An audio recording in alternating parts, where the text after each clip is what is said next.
మంది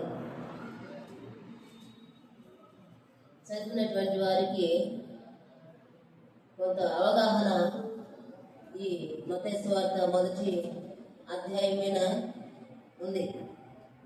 మత్తయి సువార్త మొదటి అధ్యాయంలో ఏముందంటే వంశావళి ఉంది. ఏముంది? అబ్రహాము కుమారుడు ఇస్సాకు, అబ్రహాము ఇస్సాకును కరెను, ఇస్సాకు యాకోబును కరెను, యాకోబు యూదాను తన అన్నదమ్ములను కరెను అని వంశావళి ఉన్నది. యేసు క్రీస్తు యొక్క వంశావళి ఈ మత్తయి సువార్త మొదటి అధ్యాయంలో వ్రాయబడి ఉన్నది. మరి ఈ మొదటి అధ్యాయంలో మనకి 5 స్త్రీల పేర్లు కనబడుతున్నాయి. వాస్తవానికి ఆ రోజుల్లో స్త్రీలను లెక్కించేటువంటి వారు కాదు, స్త్రీల పేర్లు సంభాషించేటువంటి వారు కాదు. ఇశ్రాయేలు ప్రజలను నడిపించినప్పుడు కూడా 6 లక్షల కాలుబలం అన్నారు. 6 లక్షల కాలుబలం అంటే పురుషులు వరకే, పిల్లలు మరి భార్యలు లెక్కలు లేవు. అలాగే 5 రొట్టెలు 2 చేపలు దేవుడు ఆశీర్వదించినప్పుడు కూడా వారు వేసినటువంటి లెక్క పురుషుల వరకే లెక్కేశారు. కానీ స్త్రీలను వారు లెక్కేసేటువంటి వారు కాదు ఆ దినాలలో. ఆ సమయంలో ఈ మొదటి అధ్యాయం చదువుతుంటే కొంతమందికి విచిత్రంగా విసుగుగా ఉండేది. ఎందుకంటే అబ్రహాము ఇస్సాకును కనడం ఏంటి, ఇస్సాకు యాకోబును కనడం ఏంటి, ఈ పురుషులు కనడం ఏంటి అంటారు. వారి యొక్క సిద్ధాంత ప్రకారంగా ఆ విధంగా రాయబడి ఉన్నది. వాస్తవంగా పురుషులు లేకపోయినట్లయితే సంతాన అభివృద్ధి అనేది జరగదు. కానీ ఇక్కడ ఈ అధ్యాయంలో 5 స్త్రీల పేర్లు రాయబడింది. ఈ 5 స్త్రీలు యేసుక్రీస్తు వంశావళిలో చేర్చబడినటువంటి వారు. మనము చూసినట్లయితే ఈ 5 స్త్రీలు ఎన్నిక లేనటువంటి వారిలో కూడా కనబడతా ఉన్నారు. మొదటి 3వ వచనంలో యూదా తామారు నందు పెరేసిన కరెను. తామారు అనేటువంటి ఈమె కనబడతా ఉంది మనకి. తామారు అనేటువంటి ఈమె యూదాను వివాహము చేసుకుంది. యూదా వెళ్ళి తామారును వివాహం చేసుకున్నాడు. ఆ రోజుల్లో జరిగేటువంటి కార్యక్రమం ఏంటంటే, వివాహం అయిన తర్వాత ఒకవేళ భర్త చనిపోతే ఆ భర్తకు బదులుగా తన తమ్ముడికి మరలా ఈమెనిచ్చి వివాహం చేసేటువంటి వారు. తను కూడా చనిపోతే ఇంకా చిన్నవాడైనటువంటి తమ్ముడికి పెళ్లి చేసేటువంటి వారు. అన్న వంశము నిలబెట్టడానికి వంశ క్రమముగా మరి ఆ విధంగా చేసేటువంటి వారు. ఆ విధంగా ఈ తామారును యూదా చేసుకున్న తర్వాత ఆమెకు పిల్లలు కలగడం జరిగింది. ఆ తర్వాత తన భర్త అయిన యూదా చనిపోయాడు. యూదా చనిపోయిన తర్వాత యూదా యొక్క తమ్మునికిచ్చి మరలా వివాహం చేశారు ఆమె. ఆయన కూడా చనిపోయాడు. అప్పుడు ఇంకా ఏం చేయాలి? 3వ మరుదున్నాడు, తను చిన్న పిల్లవాడు. మామగారు నువ్వు వెళ్ళిపో మీ పుట్టింటికి, నా కొడుకు పెద్దోడైనాక తీసుకొచ్చి వివాహము చేస్తారు అని పంపించడం జరిగింది. వాస్తవంగా మనం అనుకున్నట్లయితే ఈ రోజుల్లో భర్త చనిపోయిన వ్యక్తి అంటే ఎంత చులకనగా చూస్తారో సమాజం, చాలా చులకనగా చూస్తారు. కనీసం ఎదురొచ్చినా కూడా పక్కకు వెళ్ళిపోయేటువంటి సమాజం ఈ రోజుల్లో. ఒక దైవజనం చెప్తా ఉన్నాడు, భర్త ఉన్న వాళ్ళకంట భర్త తన ప్రక్కన ఉంటాడంట, కానీ భర్త లేని వారికి దేవుడు తన ప్రక్కన ఉంటాడంట. నిజంగా భర్త లేని వారు ఎదురొస్తే దేవుడే ఎదురొచ్చినట్లుగా మనము సంతోషించాలంట. అయితే ఈమెకు, ఈ తామారుకు 2 చనిపోయారు, విధవరాలుగా మార్చబడింది. సమాజంలో విలువైన మనిషిగా బ్రతుకుతూ ఉంది. ఎంతో వేదనతో బాధతో బ్రతుకుతూ ఉన్నటువంటి ఈమెను తన వంశావళిలో చేర్చుకోవడం జరిగింది. యేసుక్రీస్తు యొక్క వంశావళిలో ఈమె పేరు చేర్చబడింది. లోకములో ఈమెను ధృవీకరించారు. నిజంగా ధృవీకరించబడిన వారిని దేవుడు ఏర్పరచుకుంటాడు. లోకములో వెర్రి వారిని దేవుడు ఏర్పరచుకుంటాడు. బలహీనులను ఏర్పరచుకుంటాడు దేవుడు. అదేవిధంగా ఈ తామారు తృణీకరించబడింది లోక సంబంధంగా, ఈ లోకరీతిగా తృణీకరించబడింది. కానీ దేవుడైతే తన వంశావళిలో చేర్చుకున్నాడు. దేవుడు ఆమెను ఏర్పరచుకున్నాడు. ఆమెను ఇష్టపడ్డాడు దేవుడు. నిజంగా ఆమెను ఆ రోజు ఇష్టపడకపోయినట్లయితే ఈ రోజు మనల్ని కూడా ఇష్టపడ్డాడు దేవుడు. మనలో ఏమి యోగ్యత ఉందని ఇష్టపడాలి, మనలో ఏ అర్హత ఉందని ఇష్టపడాలి. అలాగే 5వ వచనంలో షల్మాను రాహాబునందు బోయోజును కరెను. షల్మాను రాహాబునందు బోయోజును కరెను. రాహాబు అనే స్త్రీ, 2వ స్త్రీ రాహాబు కనబడుతూ ఉంది. ఈ రాహాబు ఎలాంటిదో మనకందరూ తెలుసు కదా. రాహాబు అనగానే మనకేం గుర్తు వస్తుంది? వేశ్య అంటాం. ఆమె యొక్క వృత్తి వేశ్య వృత్తి. ఆమె ఆ పట్టణపు గోడ మీద తన ఇళ్లను నిర్మించుకొని ఆమె బ్రతుకుతూ ఉన్నది. అలాంటి వారిని చూస్తే మనం అసహించుకుంటాం కదా, మనం మాట్లాడము. ఒకవేళ వాళ్ళు పలకరించిన మాట సమాధానం చెప్తామే కానీ ప్రేమతో మాట్లాడడానికి వారిని మనం దగ్గర తీసుకోవడానికి ఇష్టపడం. అలాగే ఈమె ఒక వేశ్యగా ఉంది. అయినప్పటికీ కూడా ఆమె ఎలాంటి స్త్రీ అంటే చాలా ఆ పట్టణాన్ని వేగు చూడడానికి వేగులు వారు వచ్చారు. ఆ పట్టణాన్ని వేగు చూడడానికి వేగులు వారు వచ్చినప్పుడు ఆమె చేసినటువంటి పని గొప్ప పని చేసింది. మరి ఈ మత్తయి సువార్తకు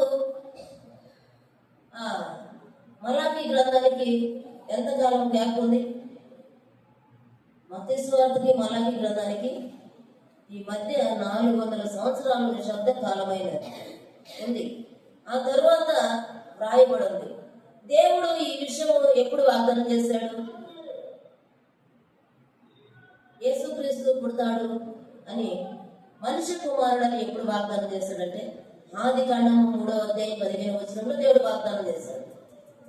మత్తయి సువార్త 1వ అధ్యాయంలో దేవుని యొక్క పుట్టుకల గురించి మరలా పలకరించబడింది. 22వ వచనంలో ఇదిగో కన్యక గర్భవతి కుమారుని కరుణ. ఎంత కాలం గడిచింది. దేవుడు తనకు చేసినటువంటి వాగ్దానాన్ని ఖచ్చితంగా నెరవేరుస్తాడు. అయితే కొంచెం కాకపోతే ఎక్కువ సమయమైన పట్టుకున్నాడు. ఆయన చేయడానికి సమర్థుడైన దేవుడు. అబ్రహాము జీవితంలో 25 సంవత్సరాలు పట్టింది నెరవేర్చబడడానికి. యోసేపు జీవితంలో 13 సంవత్సరాలు పట్టింది. మరి నీ నా జీవితంలో ఎన్ని సంవత్సరాలు పడుతుందో తెలియదు. ఏది ఏమైనప్పటికీ ఆయన యొక్క వాగ్దానం ఖచ్చితంగా నెరవేరవలసిందే, నెరవేరింది అంతే. ఈ రాహాబు వేగులు వారు వచ్చినప్పుడు ఆమె చేసినటువంటి పని యెహోషువ గ్రంథం తీద్దాం. యెహోషువ గ్రంథము 2వ అధ్యాయం తీద్దాం.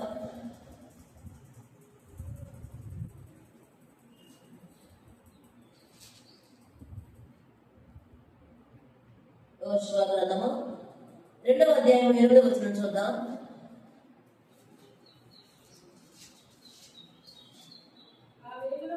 ఆ వేగుల వారు పండు కొరకు మునుపు ఆమె వారున్న మిద్ది మీదకు ఎక్కి వారితో ఇట్లా నేను యెహోవా ఈ దేశమును మీకు ఇచ్చి ఉన్నాడని, మీ వలన మాకు భయము పుట్టుననియు, మీ భయము వలన ఈ దేశ నివాసులందరికీ ధైర్యము చెడుననియు నేను ఎరుగుదును. మీరు ఐగుప్తు దేశంలో నుండి వచ్చినప్పుడు మీ ఎదుట యెహోవా ఎర్ర సముద్రపు నీరును ఎలాగో ఆరిపోజేస్తున్నావు. ఇవి మాట్లాడుతా ఉంది వేగుల వారితో. ఇవి ఏమంటూ ఉందంటే, యెహోవా ఈ దేశమును మీకు ఇచ్చునని నాకు తెలుసు. మీ వలన నాకు పుట్టుచున్నటువంటి మీ వలన భయము నాకు పుట్టుతుంది. ఈ దేశ నివాసులందరికీ ధైర్యము చెడుతుంది. ఈ దేశంలో ఉన్నటువంటి వారందరికీ ధైర్యం లేకుండా పోతుంది. మీ దేవుడు ఎంత గొప్పవాడో నాకు తెలుసు అని మాట్లాడుతూ ఉంది. ఆమెలో వచ్చిన మార్పు, ఆమెలో వచ్చినటువంటి భయము, నీకు నాకు అలాంటి భయం కలుగుతా ఉందా? 11వ వచనంలో చూస్తే ఆమె మాట్లాడుతున్నటువంటి మాటలు విశేషంగా, మేము వినినప్పుడు మా గుండెలు కరిగిపోయాను. మీ దేవుడైన యెహోవా పైన ఆకాశమందును క్రింద భూమి అందును దేవుడే అంటుంది. ఆమె ఎంత గొప్ప సాక్ష్యం ఇస్తా ఉంది. ఒక వేస దగ్గర ఇంత శ్రేష్టమైన మాటలు ఉన్నాయా అంటే ఆమె ఆ విధంగా మార్చబడింది. వేగులు వారిని దేవుని పిల్లలను చూసిన వెంటనే ఆమె హృదయం మార్చబడింది. మనము దేవుని సన్నిధికి వస్తూ ఉన్నాం. మన హృదయము మార్చబడిందా? మన ప్రవర్తన మార్చబడిందా? మన మాటలు, మన విధానం మార్చబడిందా అంటే మార్చబడియా లేదా అది మనకే తెలియాలి. ఆ మాట్లాడుతూ ఉంది, పైన ఆకాశం అందే కానీ క్రింద భూమి అందే కానీ దేవుడే అంటా ఉంది. గొప్ప సాక్ష్యం ఇస్తా ఉంది. యెహోవాయే దేవుడు, ఆకాశమందు భూమి అందు కూడా ఆయనే దేవుడు అని ఆమె సాక్ష్యము పలుకుతూ ఉంది. రాహాబు అనగా ఆమె విశేషమైనదట, విశాలమైనదంటే స్వేచ్ఛ కలిగిన ఆమె. విశాలమైన మన హృదయాన్ని పంచుతూ ఉంటాం కదా జనానికి. ఆ విధంగా ఆమె విశాలమైనటువంటి పేరు కలిగిన ఆమె బ్రతుకు అలాగే బ్రతికింది. కానీ దేవుని బిడ్డలను చూడడంతో ఆమె హృదయం మారిపోయింది. 18వ వచనం చూసినట్లయితే, నీవు మమ్మను దించి ఈ కిటికీకి 16వ వచనం చూద్దాం. 15వ వచనం, ఆమె ఇల్లు పట్టణపు ప్రాకారముల మీద నుండెను, ఆ ప్రాకారం మీద నివసించున్నది కనుక రాడు వేసి కిటికీ ద్వారా వారిని దించింది. ఆమె మిమ్మును తరమబోవు వారును మీకు ఎదురుగా వచ్చుదురేమో, మీరు కొండలకు వెళ్ళి తరమబోవు వారు తిరిగి వచ్చు వరకు 3 దినములు అచ్చట దాగి ఉండుడి. తరువాత మీ త్రోవన వెల్లుడని వారితో అనగా, ఆ మనుషులు ఆమెతో ఇట్లనరి, ఇదిగో మేము ఈ దేశమునకు వచ్చేవారము గనుక నీవు మా చేత చేయించిన ఈ ప్రమాణము విషయమై మేము నిర్దోషులమగునట్లు నీవు మమ్మును దించిన ఈ కిటికీకి ఈ ఎర్రని దారమును తట్టి నీ తండ్రిని, నీ తల్లిని, నీ అన్నదమ్ములను, నీ తండ్రి ఇంటి వారందరినీ నీ ఇంట చేర్చుకును అని మాట్లాడుతూ ఉంది. ఈమె వేగు వెళ్ళినటువంటి వారిని కాపాడింది. ఆమె కాపాడి మాట్లాడుతూ ఉంది, మాకు ధైర్యం చెడి ఉంది, మీరు ఖచ్చితంగా ఈ పట్టణాన్ని నాశనం చేస్తారు, దేవుడు ఈ పట్టణాన్ని మీ చేతికి అప్పగిస్తారు, మరి మేము రక్షణ పొందడానికి మేమేమి చేయాలి అని వేగులు వారిని అడిగినప్పుడు వారొక సూచన చెప్పడం జరిగింది. నీ కిటికీకి ఎర్రని దారం ఒకటి కట్టు, ఆ ఎర్రని దారం ఉన్నటువంటి ఆ ఇల్లును విడిచిపెట్టి వెడతాము, ఆ కిటికీకి చూసినటువంటి దారమే గుర్తు మాకు, నీ ఇంటి వారందరినీ నీ ఇంట్లో చేర్చుకో, నీ తల్లిదండ్రులను, నీ అన్నదమ్ములను అందరినీ నీ ఇంట్లో చేర్చుకొని సురక్షితంగా ఉండమని వారికి సెలవు. వారందరూ ఆమెకు చెప్పినటువంటి మాట ఆమె ఆచరించింది. ఆ ఎర్రని దారము రక్షణకు గుర్తు, సిలువలో మన కొరకు ఖర్చిన రక్తమునకు గుర్తు. ఇలాంటి ఆమె పేరు, అలాంటి ఆమె జీవితము మార్చబడింది. అలాంటి ఆమె దేవుని బిడ్డగా మార్చబడింది, దేవుని వంశవడిలో చేర్చబడింది. నిజంగా ఇలాంటి వారిని యేసుక్రీస్తు ప్రభు వారికి ఏమంటాం మనం? నాన్నములను, అమ్మములను అంటే ఎట్లా ఉంటది? ఎందుకంటే వీరందరినీ మనకి రాసి ఉంచింది నీతిమంతుడు లేడు, ఒక్కడును కూడా లేడు. కనుక వీళ్ళని మనకి ఉదాహరణగా రాసి ఉంచారు. మనము దేవుని నమ్ముకున్నాము, రక్షణ పొందాము, పరిశుద్ధ గ్రంథంలో ఇలాంటి వారి పేర్లు రాస్తున్నాయి కదా, మనం కూడా చేయొచ్చు కదంటే అది కుదిరే పని కాదు. ఈ పనులన్నీ ఎప్పుడు చేయాలి? తెలియక ముందు దేవుడు అంటే ఎవరు, దేవునిలోనికి రాక మనకు, దేవుని మాటలు వెనుక మనకు ఇవన్నీ చెల్లుబాటు అవుతాయి. దేవునిలోనికి వచ్చిన తర్వాత సంపూర్ణంగా శారీరకంగా మనము చనిపోవాలి, ఆత్మీయంగా బ్రతకాలి. మనం వీటన్నిటిని విడిచిపెట్టాలి. ఇలాంటి పాపులను, ఇలాంటి వ్యభిచారులను పరిశుద్ధ గ్రంథంలో ఆయన వంశావళిలో చేర్చాడు కదా దేవుడు. ఈరోజు మేమెందుకు చేయకూడదు అనుకుంటే ఖచ్చితంగా దేవుడు తీర్పు తీరుస్తాడు. మనము చేయవలసిన సమయం దాటిపోయింది. మనము జ్ఞానము తెచ్చుకున్నాం, దేవునిలోనికి వచ్చాం, ఆయన బిడ్డలుగా ఆయన సొంతగా మార్చబడ్డాం. ఇక మనకు వెనుక జరగడానికి అవకాశం లేదు, జరగకూడదు. ఇంకంతే. దేవుని సన్నిధిలో మనము నమ్మకస్తులుగా ఉండాలి, దేవునికి ఇష్టలుగా మనం బ్రతకాలి. ఆగరు ఈమె రాహాబు మార్చబడినట్లుగా మన జీవితాలు మార్చుకోవాలి. ఆ విధంగా మార్చుకొని మనము దేవుని సన్నిధిలో ఆయన ఇష్టలుగా ముందుకు పెడదాం. మరి 3వ స్త్రీ మనకు కనబడతా ఉంది. రూతునందు బోయజును రాహాబు బోయజును కనెను, బోయజు రూతునందు ఓబేదును కనెను. రూతు కనబడతా ఉంది మనకు. రూతు గ్రంథం తీద్దాం.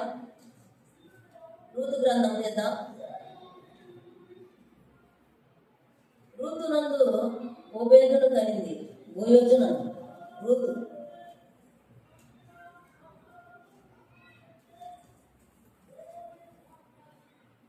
రూతు గ్రంథము. రూతు తన అత్తను హత్తుకునేటువంటి స్త్రీగా కనబడతా ఉంది. తీసారా రూతు గ్రంథం?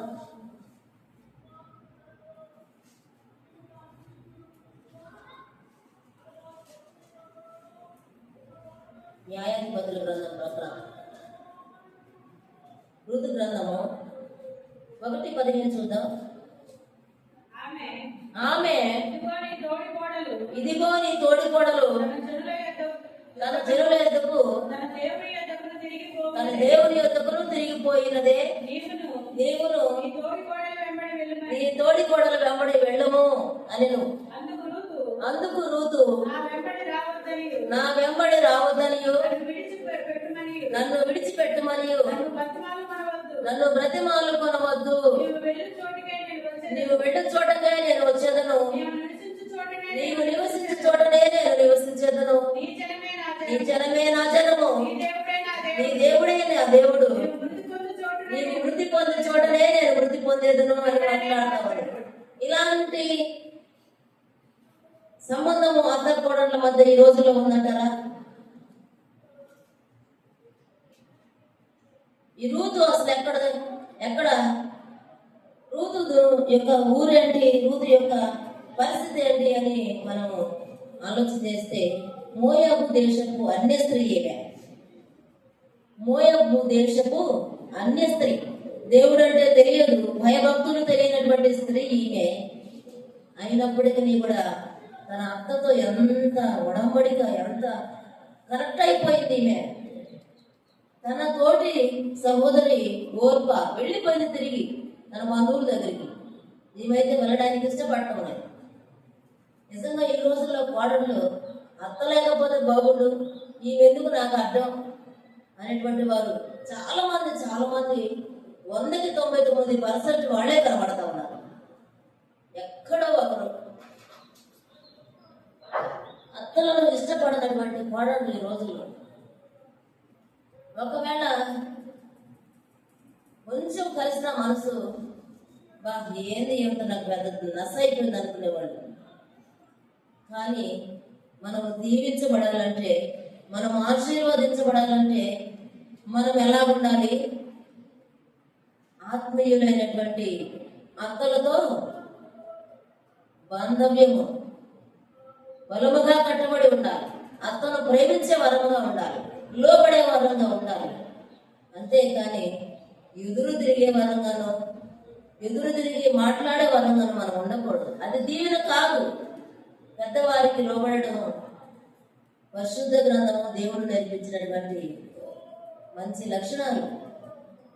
తల్లిదండ్రులను సన్మానించే వారు దీర్ఘాయుష్మంతులు అవుతారు.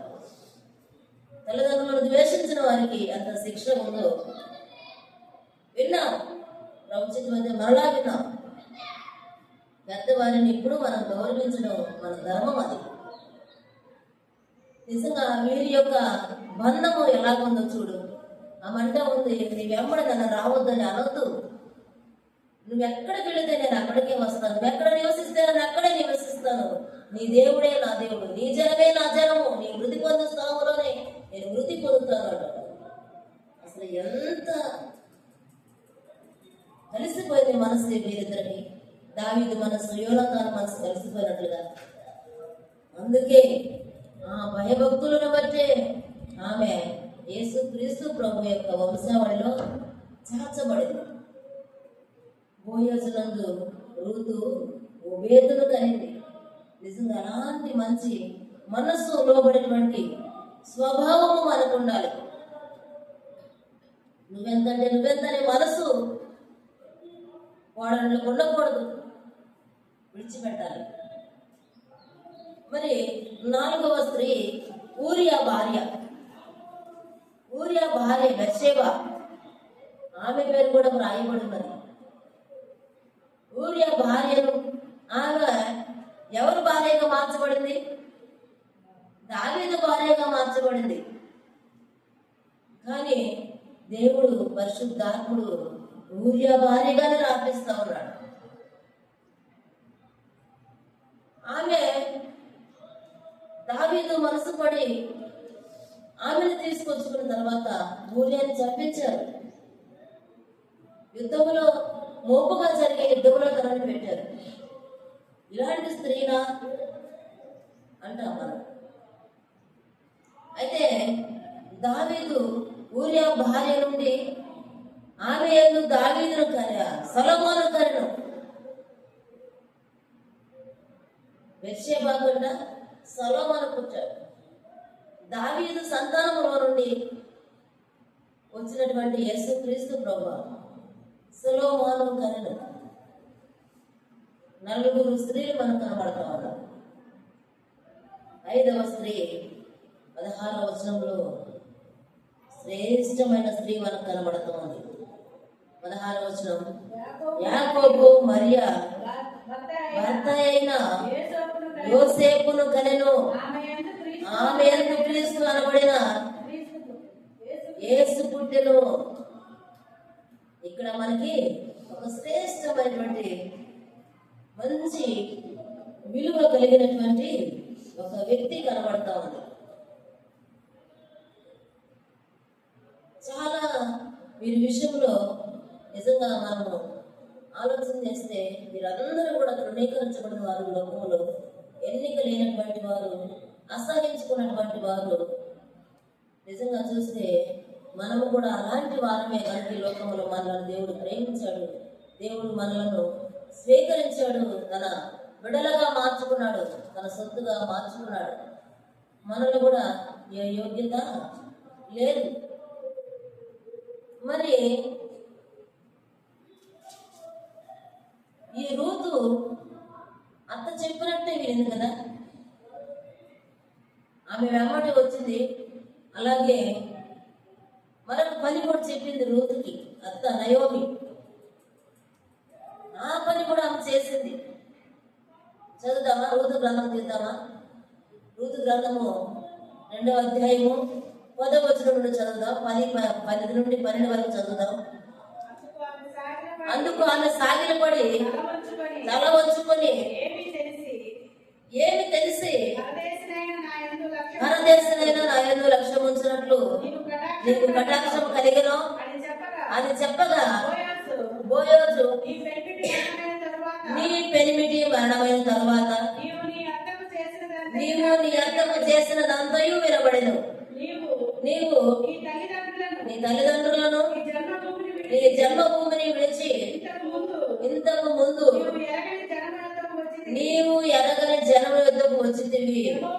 యెహోవా నీవు చేసిన దానికి ప్రతిఫలం ఇచ్చును. నీవు చేసిన దానికి ప్రతిఫలం ఇచ్చును. నీవు ఎక్కడికి వచ్చిందంట?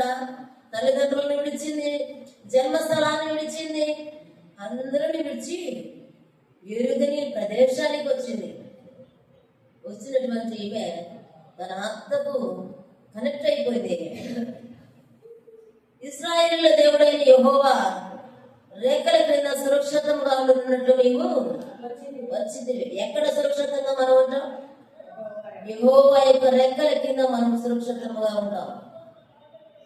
యెహోవా రెక్కలను విడిచి మనం ఎక్కడికి వెళ్ళినా మనం సురక్షితంగా బ్రతకడం అది అసాధ్యం. ఎక్కడ మనం బ్రతకలేము సురక్షితంగా.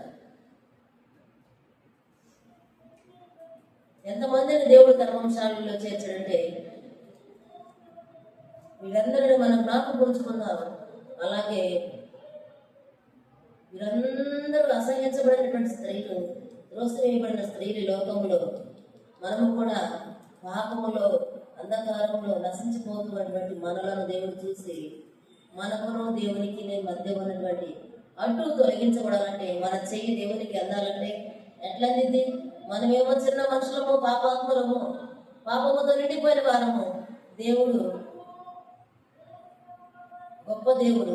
ఆయనకు మనకు మధ్యను కనెక్షన్ కోసం మన స్వభావంతో మన స్వరూపములో క్రీస్తు యేసు ఈ లోకానికి వచ్చి మనలను తన స్వరూపంలోనికి మార్చుకొని తన బిడ్డలుగా తన సొత్తుగా మార్చుకొని మనలను రక్షించి దేవుని రాజ్యములకు వారసులుగా మార్చాడు. ఆయనే కనుక రాకపోయినట్లయితే ఈ కనెక్షన్ మనకు ఉండేది కాదు. చిన్న మనిషిని పెద్ద దేవుడిని కలిపినటువంటి యేసుక్రీస్తు ప్రభువు అంత గొప్ప దేవుడు. ఆకాశ మహాకాశములు పట్టజాలని విస్తారమైన గొప్ప దేవుడు ఏ స్థలంలోకి వచ్చాడు? చిన్న పశువుల పాకలోకి వచ్చాడు. అంత తగ్గింపు దేనికోసం? ఆయనకి ఏం అవసరం వచ్చాడంటే నిన్ను నన్ను ప్రేమించి నిన్ను నన్ను కనికరించి మన మీద జాలిపడి ఆయన వచ్చాడు. ఆయన మనల్ని ప్రేమించకపోయినట్లయితే, మన మీద జాలి పడకపోయినట్లయితే ఈరోజు ఆ శిక్షను మన నుండి తప్పించేటువంటి వారు ఎవరు లేరు. ఎవరు తప్పించగలరు? నిజంగా తృణీకరించబడినటువంటి మనకు దేవుడు విలువనిచ్చాడు. మనలో దేవుడు ఈరోజు మనుషులుగా నిలబెట్టాడు. మనకు గౌరవాన్ని ఇచ్చాడు. చాలా మంది వాళ్ళు ఎలాంటి వారైనా సరే ప్రార్థనకు వెళ్ళే వాళ్ళంటే వాళ్ళకి ఏదో తెలియనటువంటి కొంత భయం అనిపించింది. వెంటనే అవునా మీరు ప్రార్థనకు వెళ్తారా అంటారు.